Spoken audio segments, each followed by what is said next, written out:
The sun set quietly over the bustling streets of New York City, casting a warm golden hue on the glass skyscrapers. People moved through their evening routines, oblivious to the impending arrival that would change everything. News reports ran on TV screens, delivering the same story with little variation. Stock markets fluctuated, political leaders gave their speeches, and everything seemed normal. But then the skies changed.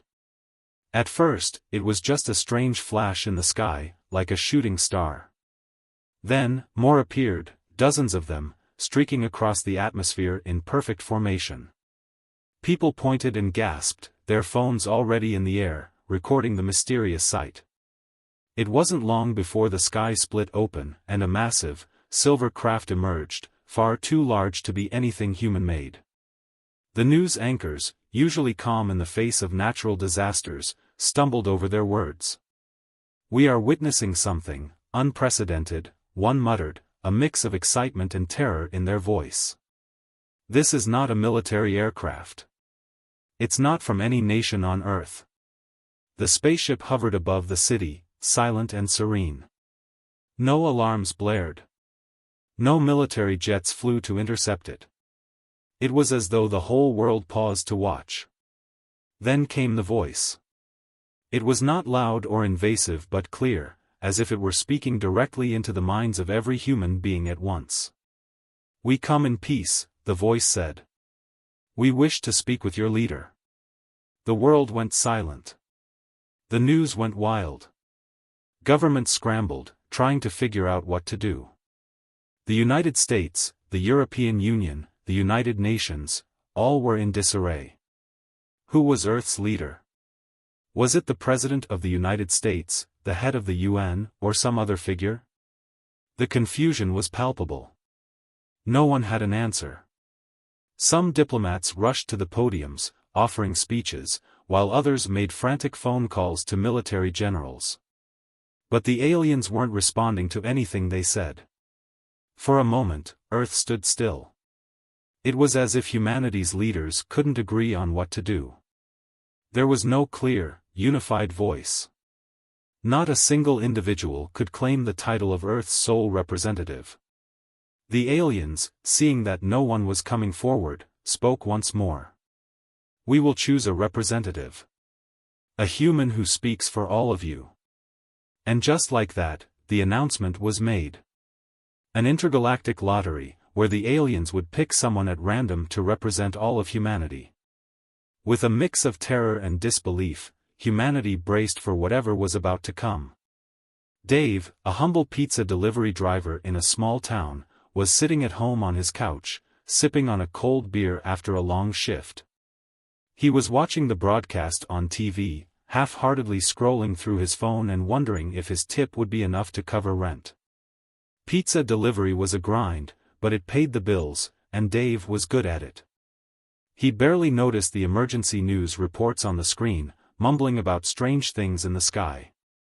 He had seen enough UFO documentaries to be skeptical. It wasn't until the screen flickered and a strange beam of light appeared outside his apartment window that he took notice.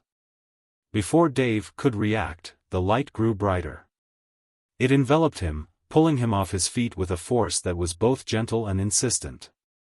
His head spun, and the world outside his window was replaced by a swirling tunnel of light. He tried to scream, but no sound came out. When he opened his eyes again, Dave was no longer in his apartment. He was inside a massive, metallic structure that looked like something out of a science fiction movie. The walls pulsed with strange lights, and the air smelled sterile yet oddly comforting. Several figures stood around him, their faces hidden beneath hoods, their bodies humanoid but distinctly alien. Dave's mouth went dry. Hey there," he managed to stammer, his voice shaky. "This is a joke, right? Am I dreaming?" The figure closest to him spoke, its voice soft and resonant, as though it were directly inside Dave's mind. "You have been chosen." Dave blinked, still trying to process what was happening. "Chosen for what? I'm just a pizza guy." The alien seemed to sense his confusion and projected an image of Earth, a small, blue dot in the vastness of space. We come to speak with the leader of your planet. But there is no clear leader. There is no single voice for all of humanity. So, we have chosen you. Dave shook his head. Wait, you chose me? Me? I'm just a guy who delivers pizza. The alien nodded solemnly. Yes, you are a human, and that is why we have selected you. You are a representative of Earth's diversity, untouched by power or politics. Dave rubbed his eyes. This had to be a prank. Maybe some elaborate government experiment. But the aliens didn't seem like actors. They looked real, far too real. The aliens then spoke about their mission. They were part of an intergalactic federation of peaceful civilizations. They had been monitoring Earth for some time, studying humanity's progress. They came to offer knowledge, technology, and a place within the galactic community. But first, they needed someone who could speak on behalf of all of humanity. Dave was their chosen candidate. He was, by their logic, the perfect neutral party. Not involved in politics, not a celebrity, just an ordinary person who could represent the planet without any agenda or ulterior motives. Dave wasn't sure whether to laugh, cry, or run. But the thought of being stuck on this alien ship forever was even more terrifying than the idea of being Earth's ambassador. The ship itself was like nothing Dave had ever seen. The corridors were smooth and metallic, the walls covered in strange symbols that seemed to pulse with an otherworldly energy. He was given a crash course in the basics of intergalactic diplomacy, though most of it went over his head. He was shown videos of alien cultures and taught about the complex web of political alliances stretching across the galaxy. As the days passed, Dave tried to absorb as much as he could. The pressure of representing Earth weighed heavily on him. He didn't know anything about alien languages or galactic treaties.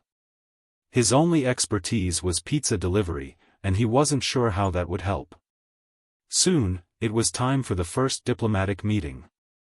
The aliens took him to a grand hall, where beings of various shapes and sizes were gathered. Some resembled humanoid figures, others were entirely alien, with tentacles, glowing eyes, and shimmering skin. Dave was ushered to the front, where he was presented as Earth's representative. He cleared his throat nervously. Hey, everyone, he began awkwardly. I'm Dave. I guess I'm here to represent Earth. So, what's up? The room fell silent. Every alien in the hall stared at him, their eyes wide with curiosity. A tall alien with an ethereal glow stood up and spoke in a language Dave couldn't understand. But then, to his surprise, the words were translated directly into his mind. Explain to us, human, what you value most about your planet.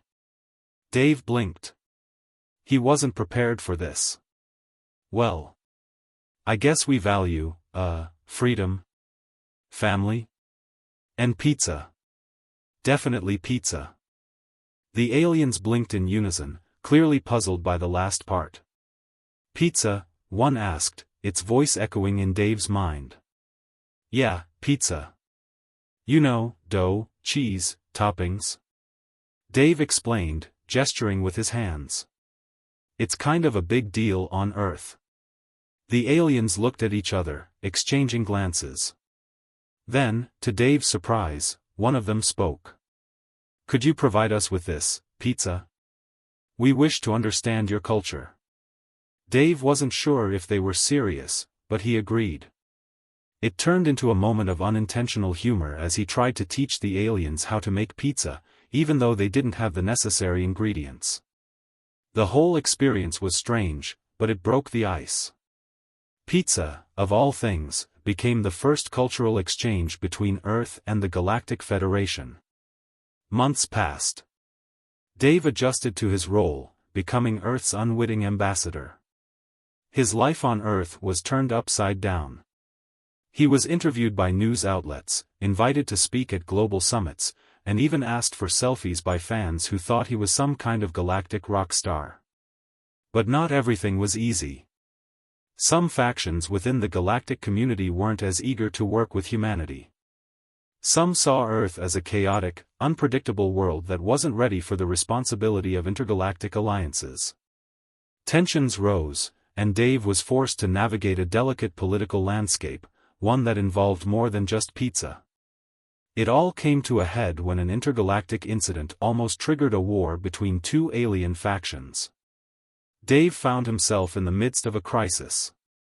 The only thing he had to offer was his humanity, his ability to empathize, to see the good in others, and to hope for peace. In a pivotal moment, Dave made a bold choice. He offered a gesture of goodwill. He invited representatives from both factions to Earth, promising them a taste of Earth's unique culture, pizza. It wasn't just about the food, it was about connecting on a human level, showing that peace could come from understanding and mutual respect. It worked. The factions agreed to negotiate, and a delicate peace was brokered. Eventually, Dave's term as Earth's ambassador came to an end. The aliens offered him the chance to stay with them, to explore the universe. But Dave declined. He wanted to return to his simple life, delivering pizzas. As he boarded the alien ship to return home, Dave looked back at the vast expanse of stars. He had come a long way from his humble beginnings as a pizza delivery driver. And while he would go back to his old life, he knew Earth was forever changed. Back on Earth, humanity began its journey into the cosmos, no longer isolated but part of a greater galactic community. And as for Dave, he continued delivering pizzas, but now with a deep understanding of what it meant to be human, and a heart full of hope for the future. And every now and then, he'd find himself wondering if he'd ever run into an alien again, maybe for a slice of pizza.